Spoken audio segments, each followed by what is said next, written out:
To access the ambient air temperature sensor, begin by safely raising and supporting your vehicle, as well as removing the front passenger side wheel. Please follow the link provided at the end of this video if you need additional assistance with those tasks.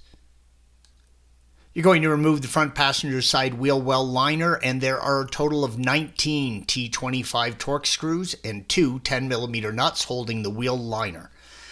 Starting with the screws closest to the suspension, begin by removing the visible T25 Torx screws, red arrows, and the one T25 Torx screw on the underside, blue arrow. And then the screws along the edge of the rim indicated by the green arrows. While some people just remove enough of the front wheel well liner holding the lower bumper cover, if you're doing this for the first time, remove the liner entirely. The electrical connection, red arrow, is a simple pinch and pull connector attached directly to the ambient air sensor. Inspect the wires for any damage and clean off any dirt that could foul the connection. Once free, pull the sensor out from the bumper. It was a simple pull, but a slight twist back and forth may help loosen the friction fit. Installation is the reverse of removal. Thanks for watching. Be sure to subscribe to our channel and check out another video in this series.